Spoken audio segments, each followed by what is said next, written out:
Hello, good morning on the East Coast and around the world. My name is Nathan Crook, and today we have the distinct honor of hosting one of the foremost experts on data storytelling to give us the how-to on how to tell stories users will love. Mika Yuck, welcome to the call. Thank you. And before we Uh, begin, just wanted to Good. set up the format for everybody. So we're going to have the questions area on your GoToWebinar control panel on the right-hand side. You'll see that there's a questions bar. Please submit your questions anytime. Of course, this session will be recorded, and we will have an exit survey at the end. And Miko, why don't you take us in? All right, this is awesome. So let me go ahead first. Hi, everybody. Good morning. I hope everybody is well. All right, let me go ahead and show my screen. So how do I switch over here?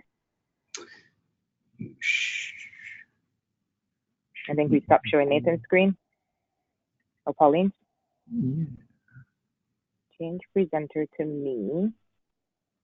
All right, perfect. Okay. I'm going to be showing you guys my screen here. 1 second. Okay, awesome. How many of you can see my screen? Say aye. I've got Everybody you. see my screen here? Okay, perfect. All right, guys. So good morning, good morning, good morning. Depending on where you are, good afternoon and good evening, because I know that 360 has an amazing global audience. My name is Miko Yuk, and I'm excited to share with you today. Oh, thank you guys for the raised hands. I'm loving this. Everybody's awake. I love it. All right, so I'm excited to share with you guys today BI Data Storytelling 101, how to tell a story users will love, okay? So if you are interested in storytelling, this is definitely the right webinar for you. Okay, so just a little bit about me. For those of you who don't know me, as I said, my name is Miko Yuk. My keynotes and trainings have been rated #1 at places like Facebook, MIT, past BA conference. It's a Microsoft conference. I've done Google, Booz Allen, Looker Data. I've basically, in a long story short, been around the world and back when it comes to teaching analytics and training and working with different customers. And so some of you may know me even from some of my features on Tech Target and CNET. And then within the SAP world, I was an SAP mentor for a little while as well, and influencer. So my background basically comes from the business object side. I think that's very similar to a lot of you. And then obviously we got, business objects got acquired by SAP. I remember I was working in New York at Pfizer at that time. And then here we are today. Now, besides all of that, I'm actually also a founder. So I'm author and a podcaster. So on the left is a few clients that I've worked with. Some of you may recognize a few of those names. I also have a book called Data Viz for Dummies, which some of you may have. And then I have a podcast today called Analytics on Fire.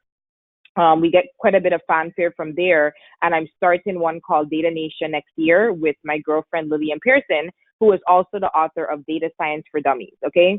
So long story short, kind of been around the world and back. And I'm going to share with you guys some of these experiences, which I think that you guys will find very valuable when it comes to storytelling. So even though these credentials are fun, this didn't start out that way. So I mentioned that I worked at Pfizer.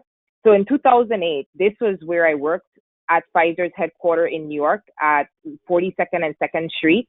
Well, actually, let me be really clear. If you look here on the right, that little building is where I worked, which is where IT sat, right? There's a glassy building, right? And then there's the building on the left where the IT team sits with BI. Not as glamorous. And I was hired over by Business Objects. They were at the time trying to get Pfizer as a client. They were battling some big deal, and they hired me to be the dashboard chick, right? And so anyways, this project was so exciting, right? Back then, I don't want to age myself. I was young, I was in my 20s. I was like, wow, New York, this is wonderful, right? Let me go. And so I got there and I put in, a ton of work. And I remember being in there with a team of it was 1, 2, 3, 4 of us. I was the only girl. And I had like my BI data architect. I had my I was a developer, but I had like a senior developer, and then I had a project manager. And so we worked, when I tell you, day and night to create what we call the perfect dashboard. And this is it. Now, please do not laugh, right? We all come from somewhere. We all have humble beginnings. These were essentially my humble beginnings, all right? And this is actually built in Excelsius. So if anybody in here knows Excelsius, say I. Anybody here remember the days of good old Excelsius? Let me see if I can see the polls here. Good Excelsius? Okay, exactly. It was really good when it was good. And it was my first love, which is why I was the founder of everythingexcelsius.com. Well, anyway, so we worked all kind of weekends, guys, to get this dashboard out the door. We were so proud. And then something happened. So I remember it was on Sunday. We were polishing it and it's time to push, go live. I was so young then. I didn't actually know what go live meant. Like I kept thinking we're going to push it out to like, it's like 800 people or something. And like, I don't know. I kind of thought it was like an iPhone, right? Like there's going to be a line around the corner when we got to work. There's something going on in my brain. Anyways, what really happened is this is how our launch went. We launched to crickets, okay? So the chirp chirp was louder than what we heard. And so the sequence of launch went like this. We pushed this out. Apparently they sent an email, right? We heard nothing. I was frantic by the end of the first day in New York. And I was like, listen, what is going on here? And so, I kept asking the senior people, I'm like, is anybody going to reply? Do we have feedback? Chirp, chirp. Needless to say, this chirp, chirp went on for quite a while. It went on from 1 day to 1 week to 2 weeks, and I was traumatized. So the good news about this trauma is that it put me on a quest, which is how I got to where I am right now, which is completely being obsessed with user adoption. And that quest led me into storytelling and where the passion is, which is helping people like you be able to utilize the power of storytelling to be able to engage your users and help them to make better decisions. So I want to do a quick poll here. I was a BI developer. That was my title. I want to do a quick poll and I want you guys to tell me, what is your role today in your organization? Let me launch that poll and I'll share the results. So let me ask the question. So if you guys could take a minute, look on the screen. If you're looking away and just listen, I hope you're not. I'd like to just understand, what is your role today in your organization? Because I was a developer that then became the analyst. I was doing a bit of the data. I mean, it's just like this Swiss knife ordeal. All right, let me see here. We're still getting in some votes and then I'll shut it down. Hold on. Okay, so I'm going to share the results. All right, so it looks like a lot of you on here were in my boat. Here we go. So we have 39% are analysts, 61% are the developers or admins. Whoop, whoop. That's what I was brought in as, though it didn't stay that way. We have 16% are data architects, 9% are business users, and 21% are other. So if you don't mind me asking, those who said other, could you type into chat what you are? I'm just curious. If you're other, what are you? I'm just very curious. And I will take the poll off and we will continue with that. You guys are awesome. Thank you for that. Okay, so it looks like we have a lot of similarities. Hopefully you guys didn't have the experience I had, but I know it's very common. So after that experience, right, I started to get into storytelling and I wanted to talk about, I'll go into depth into what storytelling is, but I just want to set the precedent that storytelling is for, in my opinion, everybody. And that's actually just my opinion. It's actually one of the top trends for next year. So from an analyst perspective, storytelling is used to painlessly gather requirements by creating data-driven stories and delivering insights, not reports. From a developer architect perspective, right, BI developer architect, it's used to develop a consistent experience to your users so you can stop serving up all the data, right, and only what matters and will create impact. And by the way, because this is like a core part of the audience, even the first two here, wait until we get to some of the techniques I'm going to give you guys, like with the questions and stuff. You guys are going to be like, you got to be kidding me, right? Like that, like it took a long time, guys, to get to these conclusions and test them, but they work like clockwork. And if you're a business user, you can use storytelling to build compelling data-driven stories that quickly drive insights. So storytelling as a whole is for everyone, and I just wanted to make sure that we had the right people on here. So the techniques that I'm going to share today, guys, is I'm sharing some of our most popular lessons. You guys need to tell 360 thank you very much. I know Bruno and these guys for a very long time. We met in Zurich, Sebastian, years ago. But I'm actually sharing with you guys for free some of the lessons from my online course, BI Data Storytelling Mastery, okay? For those of you who are on here who are not in my Facebook group, feel free to join us after. Don't hop off right now. Our Facebook group, I started in September. My goal was to get 1,000 storytellers. We're at 600 today. So we're a little bit ahead of our goal there. Okay, so we have a very filled up agenda. So today's game plan is 5 parts. Number 1, I'm going to show you guys the power of storytelling and how it could be used in BI. Number 2, I'm going to definitely show you guys why most data stories fail, right? We can't know how to do right unless we know what's going wrong. I'm then going to teach you the 4 questions you must ask to create a compelling data story. This, number 3, is one of the game changers. I'm then also going to share one of my game-changing storytelling techniques that are going to wow you and wow your users. And then I'm going to share how you guys can get more help if you want to. So for those of you who see this, you guys decide this is for you and you want to move further. Oops, sorry. I'm going to show you guys how to get a little bit more help. All right, so let's take a look at the data maturity model. Now, because all of you are in a data field, I know that a lot of you are familiar with the quote-unquote famous data maturity model. So as a good example, you guys know that we have, the way the data maturity model works is first you have data, then you have information, then you have knowledge, then you have insight, then you have wisdom. But let's take a step back. So the way that the data maturity model came to be, which is kind of funny, is that I don't know, I'm obviously probably not the oldest on here, but I remember the Kimball days where we had all this data and everybody was like, oh my gosh, we got to get this data into one place, right? So you kind of had the Kimball data warehousing days. Does anybody remember that? I'm trying to see how to put the hands up here. Sorry. I don't know how to get my hands up. All right. You guys remember that, right? And then we had a problem. We put all the data into one place and we're like, oh crap, how do we make sense of this? So then it was time to get to information. And then that's where we started to get to reports and visualizations. I remember business objects, right, with Webby became the star. And then the next question was, okay, now that we have some information, which by the way is defined as adding context to data, how do we actually get knowledge out of this? And so, and in getting knowledge, it's adding rules now into the data, right? And then the next question was, now that we have knowledge, this is where we're at, how do we start to see patterns to develop insight? And then how do we then use those patterns to start to change them, right? Which is where we have wisdom. So the data maturity model, this illustration was done by David Somerville. It's actually a very famous one. But I like to go through this because where storytelling sits is between getting you from knowledge to insight. I'm sorry, let me take a step back, from information to knowledge and knowledge to insight. So what has happened is in the previous age, we were so focused on mostly technology. Now we're focused on how do we influence users and get them to make decisions with our data. So remember I told you guys about that obsession that I had, right, with BI and user adoption? After that happened and I heard crickets, one of the things that I started doing was a lot of research. And I came up to realize something that I didn't know before.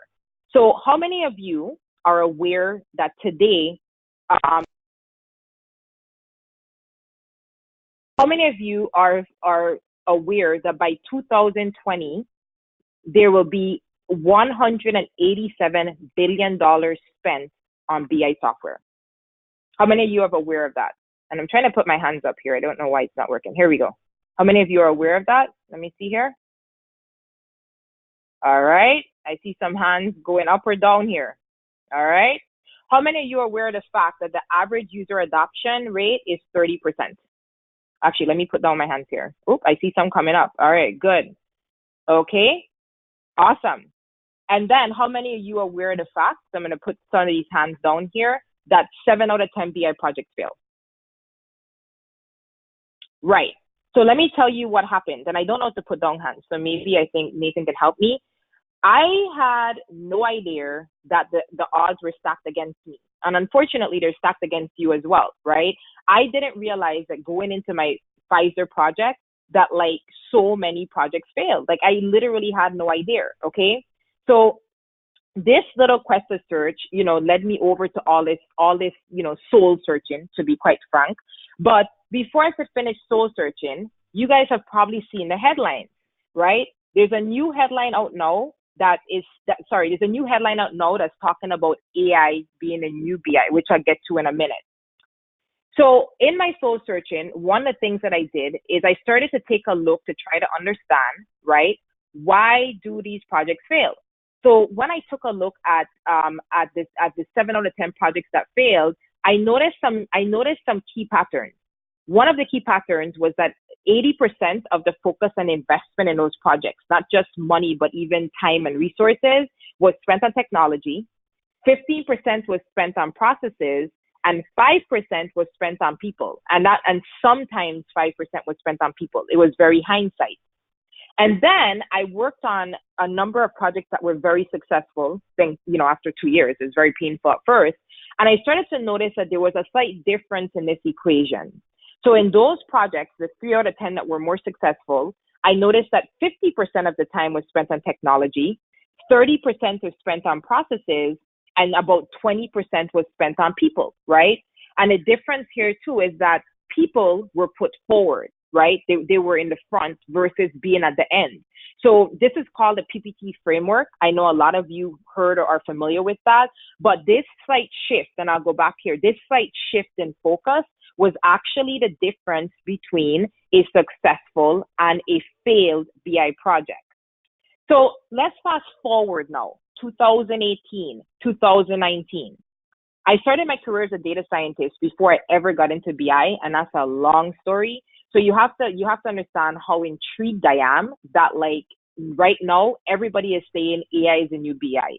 A matter of fact, as they're beginning to release the different predictions and trends, because I have different companies sending them to me, this is the hot topic. How many of you raise your hand have heard of this trend?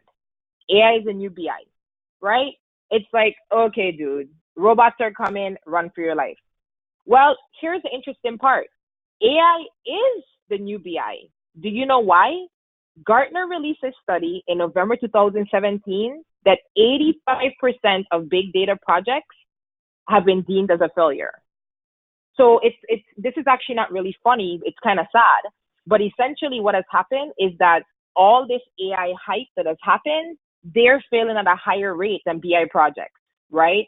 And I was fascinated by this, and I said, and honestly, I kind of expected this. I didn't expect it to be this high. I thought it would be lower.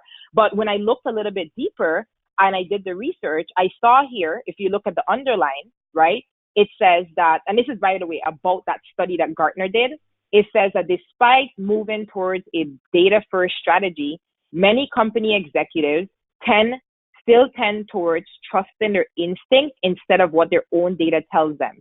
And notice on the top, studies into big data failures have revealed that many challenges occur from human issues, not technology, right? Hence my point about understanding why the people focused first projects succeeded and others didn't. And then they said here, they still trust their instincts. So I came to one simple conclusion, guys. BI or AI, is suffering from the same epidemic that BI was. It's called gut analysis. Has anybody ever heard of this? Can I see a raise of hands? Is anybody dealing with this right now? You go, you craft a wonderful report, you're really happy about it, you feel good about your data, and boom, you then find someone wanting to export it, change it to an Excel sheet, and shove it into some type of presentation. Can I say an I? I see hands going up here, right? So it's gut analysis, right? And this is, again, for those of you who don't know these rates, it's very important because if we don't learn from BI, we're going to do the same thing in the AI department. AI is coming, but things have to change. So this is where the game starts to change, guys. The first thing that you guys need to understand, and this is why storytelling is important. Human beings do not make decisions based on facts and logic. Decisions are emotional. So this guy, Antonio Damasio, is a neuroscientist, and you guys can do your own research. He actually did an entire study on people who had right brain damage.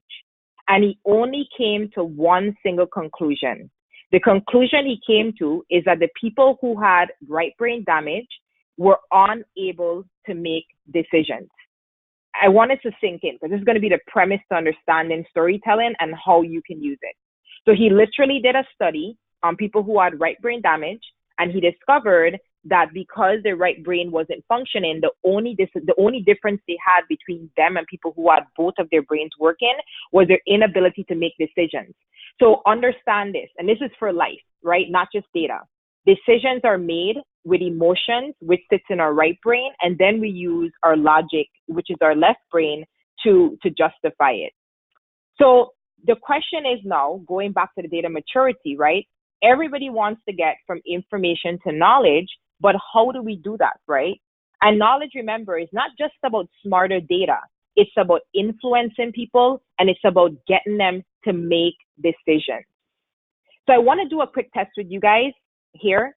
So I want you guys to do me a favor. Actually, let me put up this slide. Can everybody look on this slide? Look on here, please. I need everybody's attention toward the screen. We're going to do a quick brain test. You guys are going to enjoy this if you haven't ever done it with me.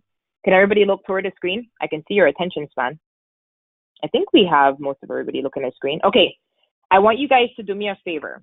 So I'm on the next slide. I want you guys to quietly, or I guess you're at work or wherever you are, you don't have to do it quietly. I want you to say the colors and not the words. I'm going to give you guys a few minutes. Do me a favor and just raise your hand when you're done. So I want you to say the colors, not the words.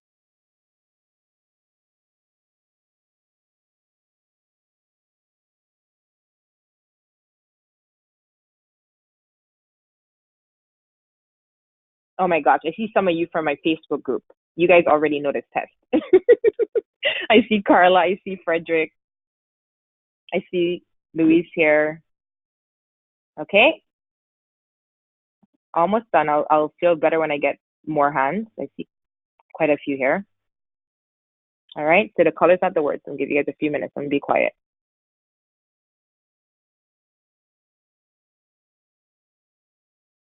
Okay, so let me clear the hands here and ask the question. All right, people still going. All right, I'm gonna clear the hands because I have another question for you guys. So if you read the words, guys, right, you were using your left brain, and if you read the colors, you were using your right brain. So so I want you guys to raise your hand. How many of you read the words? Raise your hand, please. How many of you read the words? Okay, awesome. All right. I see it coming in here. Okay. Okay, so I'm trying to figure out how to clear it. Okay, pause. How many of you read the colors? Let's see what we got. There's some right brain people here. Okay, awesome. Okay, how many of you were in between? Like, how many of you were kind of shifting? Like, you were like, she said to read the colors, not the words. How many of you were in between with your brain? Oh, cool. Go ahead, Nathan. I said I was doing both. I read the colors first and then went back for the words. Your brain kept switching back. Mm-hmm. Okay, so the cool thing about this test, and you guys are awesome, thank you, is that on our left brain, this is where we handle data and technical, but storytelling actually sits with our right brain, okay? And so this is why it's so important. So a lot of us here are technical. Like I said, I started off as a data scientist, so I'm super techie analytical as well. That's our left brain. But for us to truly engage users, believe it or not, storytelling, problem solving, collaboration, communication, and creativity actually sits with our right brain. And this is what storytelling helps to exercise, okay? So the beauty about this is because I am actually a left brain person, I've spent time training my right brain, but I still have to implement the same techniques I'm going to show you in order to really understand how this works, okay? Anybody can do this stuff. So let's take a good look here. This is an example of a report, and some of you may or may not recognize this. I don't want to call out the vendor. Don't worry, Nathan, it's not 360. This particular vendor approached us. They were pulling, I think, SAP COPA data to about 600 CFOs, and they said, this is our dashboard. Well, my team here at BI Brains looked at this, and we were like, oh, interesting. This is your dashboard. Anyways, long story short, using some of the techniques from our course, this is the exact same data in a visualization, which, by the way, if you click on it, it does go down into detail. But this to me is a good example quickly of a before and after of kind of left brain reporting, where there's a need to put everything on the screen, thinking that we're going to get knowledge and insight, and more right brain focused reporting, where we put on only what we need to see. We focus on distinct colors, distinct visuals, distinct data that allows the user to really get the story quickly. Okay. So very distinct back and forth. So why is storytelling effective? Well, without going into the science of this, and some of you who have been on my webinars before, you know, I've been teaching this slide for a while. I didn't create it, by the way, so I'll give you guys all the references. When we tell stories, there's a process that happens, and there's one that's very important. The first step is that stories activate a part of our brain that allows the listener to turn the story into their own ideas. So very important. You tell the story, people start to go, I'm having my own idea and experience. The second part, which is important, this is where you get this like bonding agent in people's brain, is that they not only experience, but they start to get similar brain activity. Did you guys know that? Like, did you realize that when I was telling you about Pfizer, my experience, that if you had that experience and they hooked us up to MRI machine, that it would show that your brainwave activity is reflecting mine? That's actually being studied by the MIT media team. Okay, anyways, let's not get too geeky. So the important part there is that there's a bond created. And then the part that I think is most important is the release of dopamine. So with the release of dopamine, you see here it's called an emotionally charged event. Dopamine actually makes it easier for people to remember with greater accuracy, okay? And then there's like a little process here that happens with the cortex. But the reason I want to focus on dopamine is that one of my first discoveries when I learned about this is I went, you know what's happening in BI today? We are using the release of dopamine wrong. And when I say wrong, I don't want to go on a rant, but our release of dopamine is when we release something to the users. It's slow, it's hard to use, it's too much, and the memory that sinks in their brain is a bad one. They don't want to come back. Okay, that's why user adoption is so low, right? We're not using this dopamine the right way. Not to mention, we don't even do step 1 and step 2, right? So we're not doing storytelling. All we're doing is getting that release of dopamine, but it's working against us. So talking about good stories, right? Let's take a look at a very famous story. Do I have any Spider-Man fans on here? Is anybody a Spider-Man fan? Yeah, you guys saw Stan Lee just died, right? Fantastic guy. I think Nathan Stanley is Marvel, right? And that's Spider-Man, right? And yes. Okay, just making sure because I like Spider-Man. All right, well, here's the deal, guys. Spider-Man 3, not even 1 or 2, made about $890 million. Now, let's take a look at Spider-Man, right? And the fact they sold $890 million. Hollywood has discovered how to use storytelling in a way that I can only in my wildest dreams, right, teach BI to do. Like, these guys have mastered it. So let's take a look at Spider-Man. So the way that the story works, right, all these stories that come from Hollywood have 3 parts. They have a beginning where you have the boy likes the girl, right? The girl has no idea. Typically, they use some geeky dude and some hot chick. We then have a middle part to the story where the girl gets captured by the villain, right? And then we have the end where the boy defeats the villain and he's a hero. Now, I didn't take the time to put all of the different Spider-Men in here or even Jurassic Park. Like, as a matter of fact, I don't know how many of you have seen Jurassic Park, the new one. Nathan, Jurassic Park is considered to be one of the easiest billions ever made. Did you know that? I had no idea. They didn't even change the beginning, middle, and end. All they did was add CGI and change the graphics. Like, it's the same thing over and over again. The beginning is a chick. Same thing with Jurassic Park. We could go through, all these Iron Man, all these different ones. There's a hot chick. There's some guy or hot guy, right? There's a villain. At the end, the villain tries to kill the girl, right? And then the guy gets the girl. So this form of storytelling, Nathan, has been around for a really long time. And it's something that when used in BI is very powerful. And that's exactly what I'm going to show you guys how to do.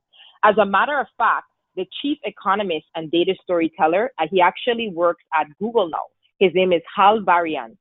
10 years ago, you guys can go look this up yourself, he said, the ability to take data, understand it, process it, extract value from it, visualize it, is going to be the most important skill in the next decade.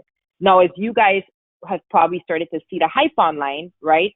Storytellers, quote unquote, storytelling is very impactful. There's a lot of people looking for it. But the issue I have, honestly, is that a lot of vendors make storytelling only to be about charts.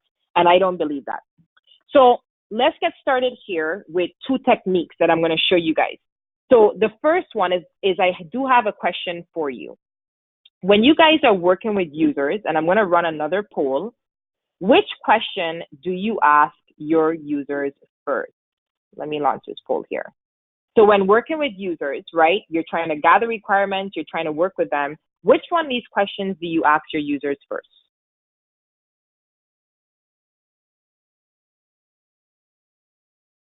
Interesting. I'll share the results, by the way. Let me just wait for it to come in. All right. I'll give it about 30 seconds, just a few more seconds. All right. So, wow. Okay. Kind of what I expected. I did think number one is going to be high. All right. So I'm going to close the poll. Thank you. 74% of you voted here. All right. So let me share the results. So when asking users what they want, it says that, wow, 30% of you asked, what do you want to see? 64% of you asked, what do you want to measure? And 6% asked, how do you want it to look? Which makes sense because we have a ton of data people here. Well, here's the first storytelling tip. Okay. Oh, sorry. Data storytellers know to never, ever ask these questions. Do not ever ask these questions again when you leave this webinar, and here is why. Anytime you ask a user what they want to see, how they want it to look, or what they want to measure, there's only one answer you're going to get, and it may come in different formats, but the real response is everything. You might as well go and give them an American Express black card to your warehouse, your data warehouse, okay? They want everything. And so remember how I talked about that wrong dopamine charge? This is what I meant. Never, ever ask users these questions. As a matter of fact, remember I told you guys about my Pfizer experience? This is the problem I had. I would walk in and ask these questions. I would get all this random feedback, and then I wouldn't know what to do with it. So I would literally go back and create and put just kind of everything on the screen. How many people can relate to this? Can anybody relate to this? It's like, I don't know, I always say, like, I didn't want to put the Target logo on here. For those of you in the US, Target stores is huge, but you almost feel like you're that, like, you know, you're in the middle picking up these darts, okay? So now that we know, let me just take it off here. Oops, sorry. Let me hide results. Okay, so. That was unfair, Miko. No right. Why? No right answer. Why? There was no right answer. Listen, I'm going to tell you what you should ask. So there's no right answer because, you know, honestly, this is what people ask. I mean, it's like, this is literally the way to get nothing done. This is how you stick with having just data. There's no information that's going to come out of it, far less knowledge. So the question you should be asking then is, all right, what should I be asking, right, Miko? Great. You took away every question I know how to ask. What should I be asking? Well, this is where data storytelling comes in. So I don't have time to go over our full storyboard, but I am going to give you guys 4 key questions to replace those that you're currently asking, which is going to completely transform your engagement and, more importantly, engage the right brain. So the first question is, what does success look like? Okay, and for those of you watching, I'd recommend you screenshot this after I put these 4 questions. So within the storyboard, we use this question to derive the goal. But the important part about the question is, notice what I'm asking you. I'm not saying anymore, what do you want to measure, or what's your goal, or what do you want to do, right? I'm literally asking you, what does it look like? So you know what happens? I start to draw a picture. Case in point, when you ask this question, you hear stuff like, oh, you know, it looks like the users are going to be happy. It looks like we're selling more. It'll look like this. The second question and this is our storyboard. Again, I'll go into this a little bit later. We don't have time. Is once we've kind of discovered our goal, and this is kind of creating a story, is now asking when it comes to KPIs, what KPIs do you need to hit your goal? Notice in here, I've used the word hit, right? And that's to really just have them image in their head. I have this goal, right? I don't know what it looks like. What do I need to do to hit it? The third part of telling a good story is you're then saying, now that you understand your KPIs or measurements, right? If they're not on target, what could potentially be causing it?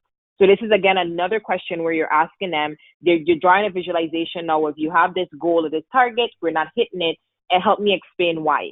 And by the way, I don't have time to go into this, but if you're creating any form of stories today, whether it's report or dashboards or anything else, the only thing that people tend to focus on is trends. And I don't have time to dig into this the way I want to. But unfortunately today, most quote unquote data stories only focus on trends and hindsight.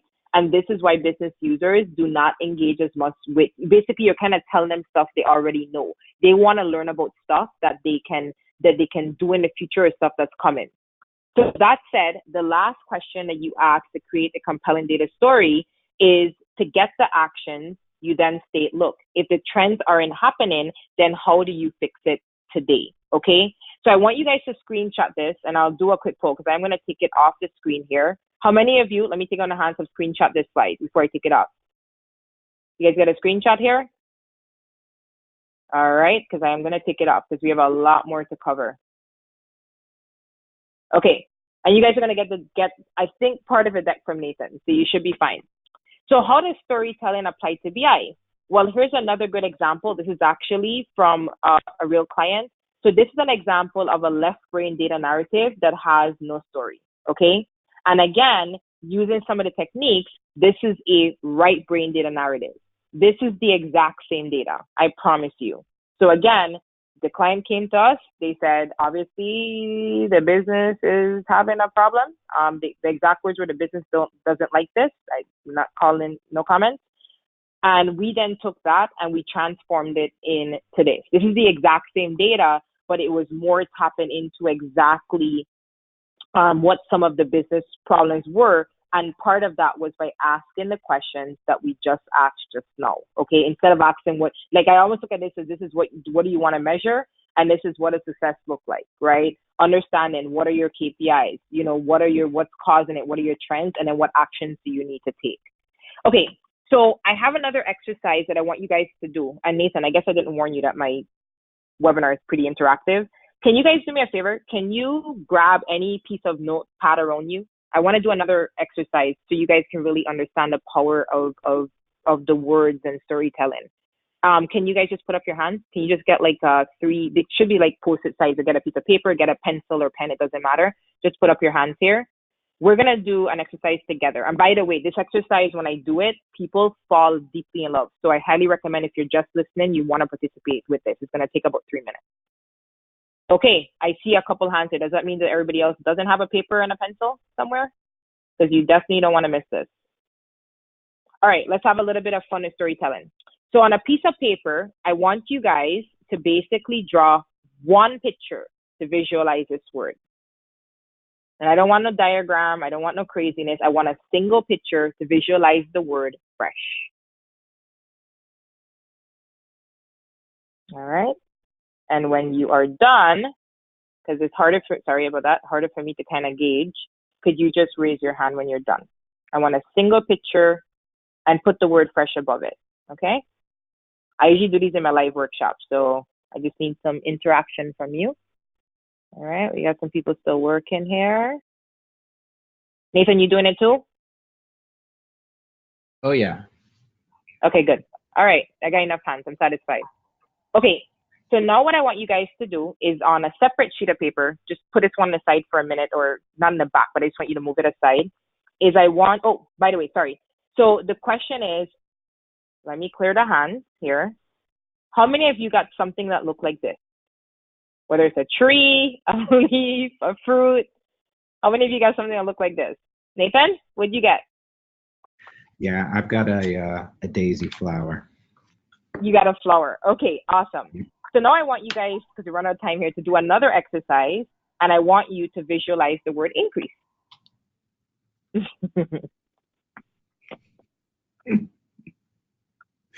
Just visualize the word increase. Single picture, by the way, guys. Don't draw me any, Mona Lisas here or diagrams. I can't help but draw a Mona Lisa, though. It's just the eyes. Okay. Can you raise your hand, guys, when you're done? Can I see the hands here so I can just know? Nathan, are you done? Yes, ma'am. Okay, awesome. All right. So, how many of you? Let me take down the hands here before I do this. Let me clear the hands. How many of you got something that looked like this? I Yeah. will go right in the middle. Okay, Nathan, what did you get? Right in the middle. You're in the middle. Okay. So Yep. here's the deal, guys. So the reason I did this little exercise here is because, and it's a bit more, but we run out of time, is that you have the word fresh that gives you a fruit. You have the word increase that goes back to an arrow, right? And then if I had you guys do the word grow, what would happen is you guys would end up with something like this. Now, the point of doing this exercise is that when I say the word grow, right? Sorry, when I say the word increase, it appeals to your left brain. It just gives you an arrow. When I say the word grow, that means the same thing as increase. That's a right brain word. It gives you a picture that has a color. It has sometimes a smell. It has a feel, and it's attached to a memory in your brain. How many of you got that? Yeah. Really important stuff, right? So again, I'm skipping over doing the word grow, but if we did it, a lot of you would either resort to your left brain where you would, oops, sorry, my mouse is doing something right here. Sorry, you would resort to your left brain where you would be doing something, sorry about that, I'm having some issues with my mouse, where you guys would be doing something more technical, where you put up arrows or you put up icons, right? We love to put these icons in our reports and visualizations. The problem is they're not appealing to anyone's brain. More importantly, when we name things, because and again, I don't want to go on a rampage with words, but the important part about words is that we use the words like increase, decrease, optimize, maximize.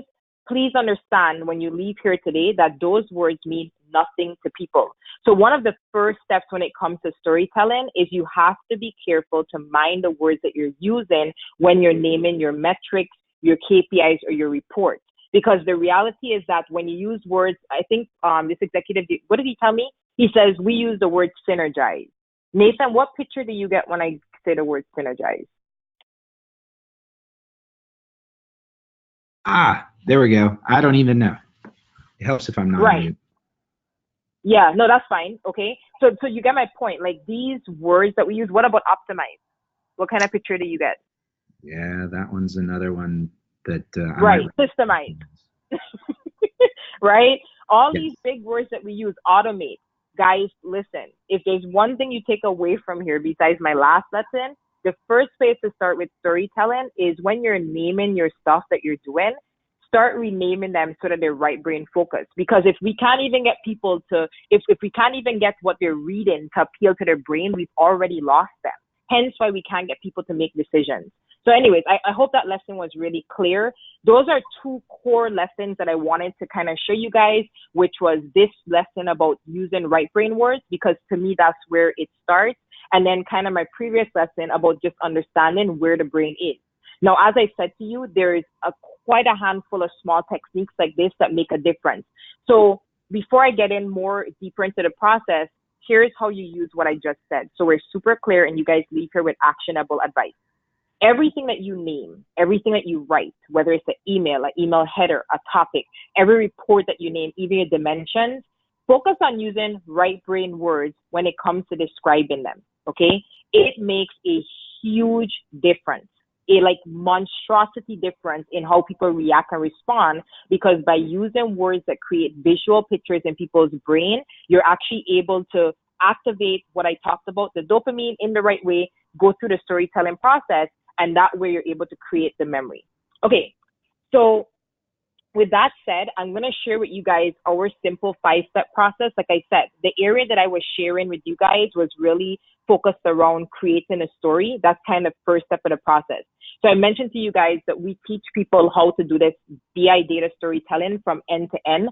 To date, we've built probably about 600 plus visualizations, but as of late, we've trained some of the biggest, some of the largest organizations. We've kind of trained a team to do storytelling. This is our 5-step process for storytelling. Don't be intimidated. It's really simple, but I wanted to just share that. And it's platform agnostic, which means it could be done in Webby, it could be done in Lumira, Tableau. It doesn't really matter. The way that it starts is that those questions I gave you, we have something called a storyboard. So what I will do, Nathan, is I will give you a free copy of the storyboard that you can give out to your audience. That'll be one of my freebies. I have another one coming for those who are going to stay toward the end. That one you're going to have to stay on for. And so I'll give you the storyboard. And so the 4 questions that we just asked, you can actually work with your users to use the storyboard to be able to really derive the story. Okay. And so what we do is first from a storytelling perspective, you complete the storyboard. Then what we do is we take the storyboard and we show you how to do this. You put it into a wireframe, and then you take that wireframe and add color, and you basically can produce a visualization and a report or a combination within a matter of weeks, not months or years. Okay. And in some cases, we have people who actually get this done in a matter of hours using our process. So we basically have the entire framework, not to mention some of the techniques I just showed you. We show you how to really embed those techniques. We have quite a few of them that are very right brain storytelling focused, the psychology around it, that'll help you to change the conversation that you're actually having with your user. So this is a good example here of some of our storyboards in action. So we have teams around the world that use it actively during their sessions to engage their users. Again, whether you're on the back end or the front end, this is the board I'm going to give you guys for free. I'll give Nathan the printing instructions, and you guys can use it. We have hundreds, probably thousands at this stage that have been using the storyboard. I wanted to share a few use cases, but I think I'm going to skip through this a little bit just because of time, Nathan. But I did want to share this guy, Jonathan. Actually, I will share the second one. So I wanted to share this one because this one was interesting because it really kind of touched my heart. There was a client that we worked with that had 140 KPIs, 140. It was a little bit painful. And working through the process, this is actually the decision maker, the end user. Working through our process, we came down to 12 KPIs with them. And forget that it was a dashboard or whatever the medium is. That's not important. What's important for you guys to understand is that they suffered from what they call extreme KPI overload. And by changing the conversation, changing the wording in particular, forget even building a report, we were able to really get them down to understand what they needed. Not to mention they were driving the data team crazy, right? I mean, that's, when you have 140 KPIs, I don't know about you guys, essentially, that's like the wild, wild west, right? There's not a lot happening there. You need everything. You need everything, exactly.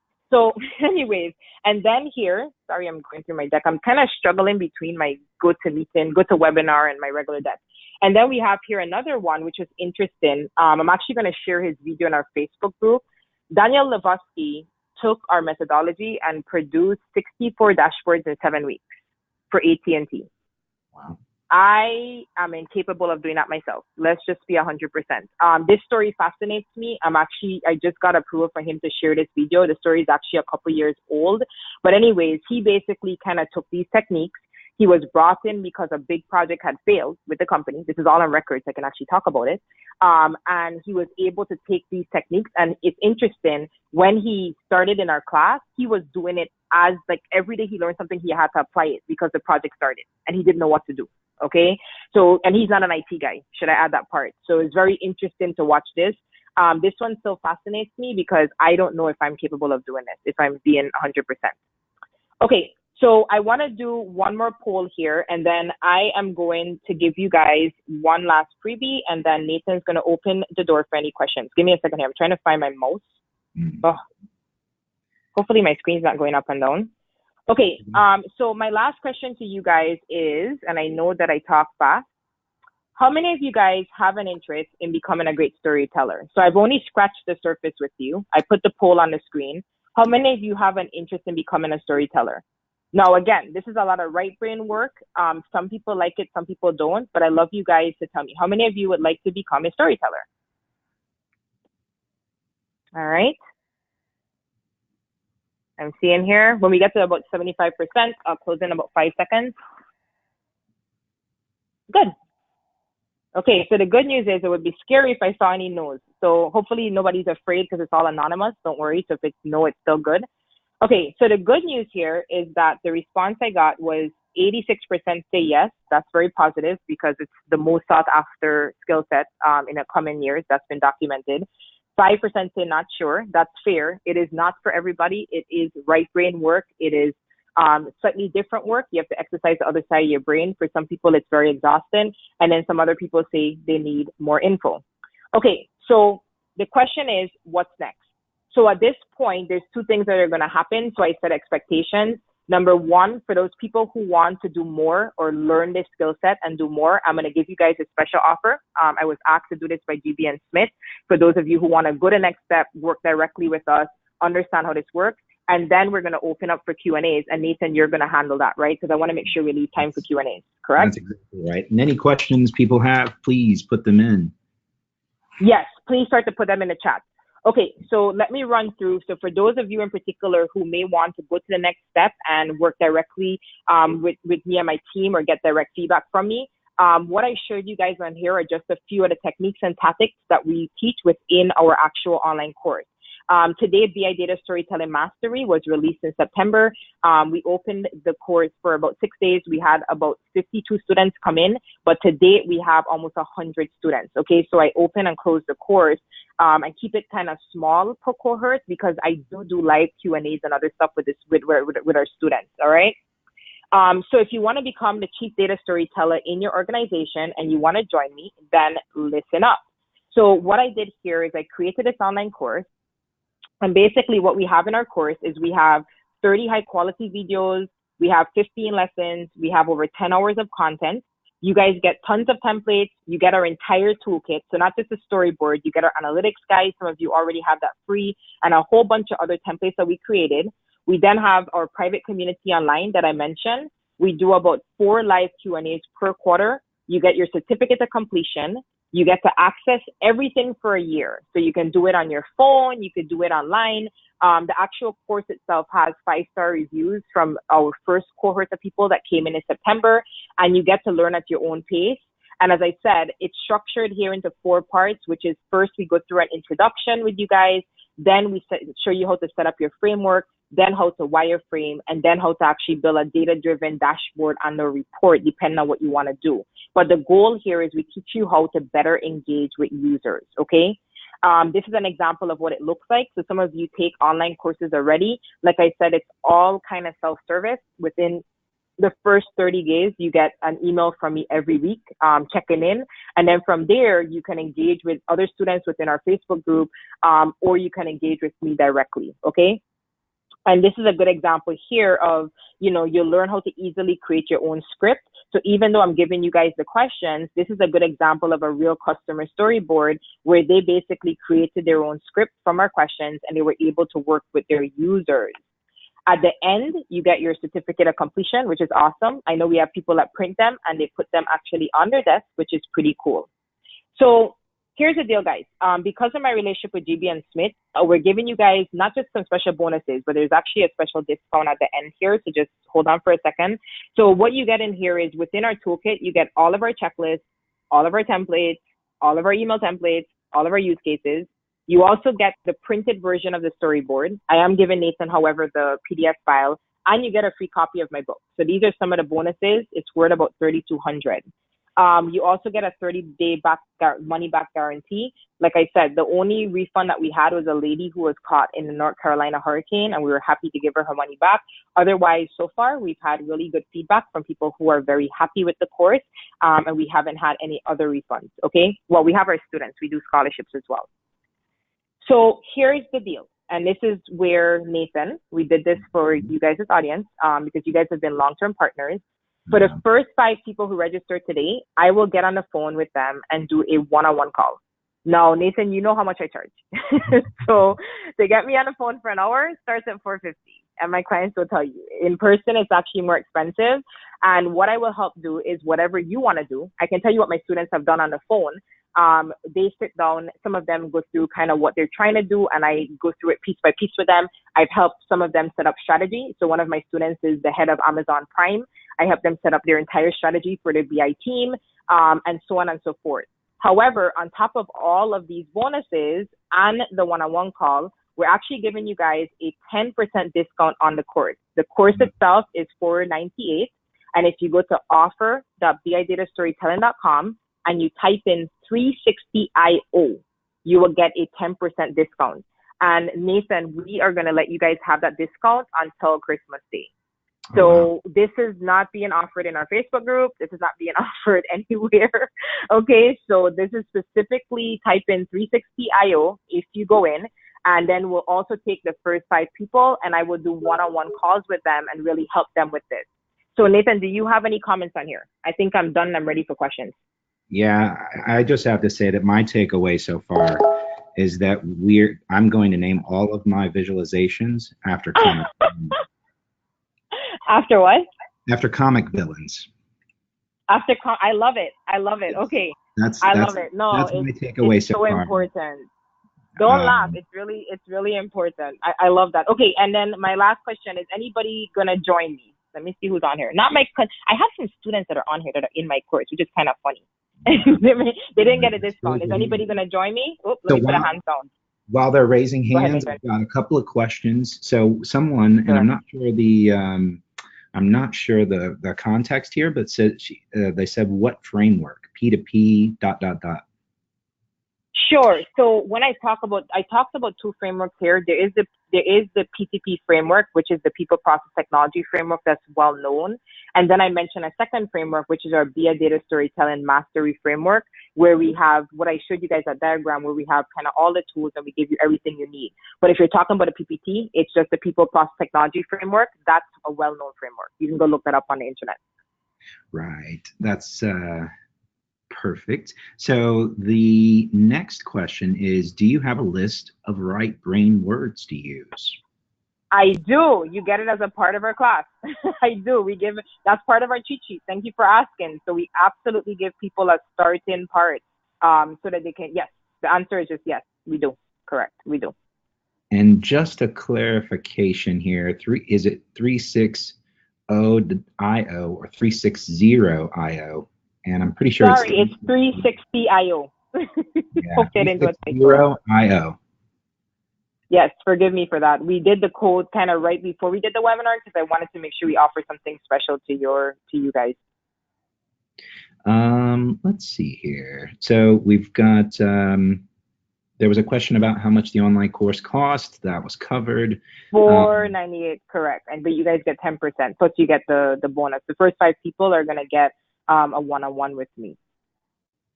Right. So here's an interesting challenge. So if we don't have access to technical skill to set to retrieve data from SQL or other systems as the storyteller, will we be insufficient? Do we need the technical skills to be an effective storyteller? No, absolutely not. I mean, I'm no longer a tech. So the storytelling part, in my opinion, is really focused on engaging a user and then creating something, whether it's a report or visual. You can get someone else to handle the data. A lot of teams actually do that, but I actually feel that data people need to have this skill as well because they'll have a better understanding. Even if they're not the one that has to work with the user, they work with users at some point, and you have to understand how to have that conversation. But no, you don't have to be just a techie. The first guy that I showed on that slide, he's an analyst. He's actually, I think, a data scientist, right? So he's not a technical person per se. Good question. That's awesome. So, there we go. Larry's asking questions. All right, questions. bring in the question. Taking them away. Yeah, go ahead. I think we've, you know what? You did such a fantastic job. We only had a couple of questions. Really? Yeah, I know. You were knocking it out of the park today. No, this is good. I was rushing because I really wanted to make sure we had questions, or I got a chance to answer the questions. Okay, so did you guys find this helpful? Can I see a raise of hands? Did everybody learn something from this today? I really hope so. Okay, good. Yeah, I went through some testing. I hope you guys did, because this is exactly, we charge a ton of money in our workshop, honestly, to start to understand some of these concepts, but I hope you guys learned it. Okay, so we have 1 minute left, Nathan. I know that you were going to go over something. I don't know how many of you guys plan to join me, but as I said, the code is 360IO. Nathan, you can put it in there. I know you're going to take this off the screen, and this is the link. Right. Does anybody plan to join me? Should I ask? Can I see a raise of hands? Is anybody going to join our online course and do their one-on-one? All right, I see a few hands here. Okay, so I'm just saying it one more time. The first 5 people get the one-on-one. I want to be clear because I don't want any misconceptions. All right, Nathan, you go ahead. All right, perfect. So Thank you so much, Miko. That was awesome. I really appreciate you bringing all of that intelligence to the 360 audience and everybody for joining us today. Just as a kind of an update, this will be the last webinar that 360 Suite is producing this year. So as you're planning for next year, won't you come join us? The BIA conference in Dallas, March 11th through the 13th. We're going to be having a ton of fun in Dallas and bringing all of the latest in stories from customer success with 360 Suite, as well as all the updates that'll be coming from the SAP Business Objects team. And it is going Wish I to could be there. be an excellent time. Yeah, I know, Miko, you will be missed for sure. But we'll see you Yeah. some way. Mm-hmm. What do we have next? Right. So I know a lot of people found this invitation from the Webby for Me community, but if you are a Webby user, this is an online community that is based in LinkedIn and is a great way to connect with other users, find what the latest is in information, and just in general, stay in touch with folks working in the same world, in the Webby world. And then finally, if you need to reach out to Miko, of course, the website and the code will get you into the course. But otherwise, she is super active on Twitter, and we thoroughly enjoyed having you here, Miko. Thank you so much. And yeah, I think we've wrapped up 1201. That's it. Thanks so much. There'll be an exit survey as you go out, if you wouldn't mind. Help us improve. Let us know your thoughts, and we look forward to seeing you next time. Cheers. Yes, and I'm going to give you the storyboard for your audience. Don't forget that. So they need to make sure that they check the email. Yes, and the recording. The recording will be sent by email as well. Okay, not a problem. Awesome. Mm-hmm. Have a great day. All right. This is awesome. Thank you, guys.